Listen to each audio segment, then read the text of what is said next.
C'est une très bonne idée de donner une tonalité positive à votre Assemblée générale qui se situe aujourd'hui à quelques jours du scrutin aux élections Chambre d'agriculture. L'agriculture a d'énormes perspectives et d'énormes atouts. Malheureusement, très souvent, nous ne les appréhendons pas suffisamment.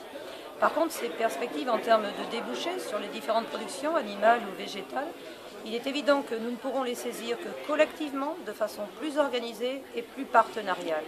Et ce qu'attendent beaucoup les agriculteurs aujourd'hui, c'est de voir quels vont être les retours concrets, financiers, pour leurs revenus de ces avancées de la science ou ces avancées de marché que vont conquérir les entreprises.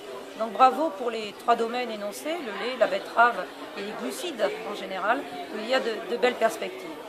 Les agriculteurs ont besoin aujourd'hui d'un retour à la confiance, ils ont besoin de lisibilité et les marchés sont porteurs.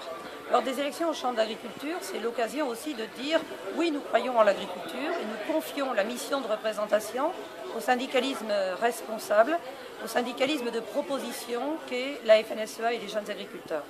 Dire en quelque sorte qu'il n'y a pas de place pour l'à peu près, qu'il n'y a pas de place pour la démagogie et que quand on est chef d'entreprise et d'exploitation agricole, on a besoin de lisibilité et de confiance en l'avenir. Alors je résumerai en 3 chiffres.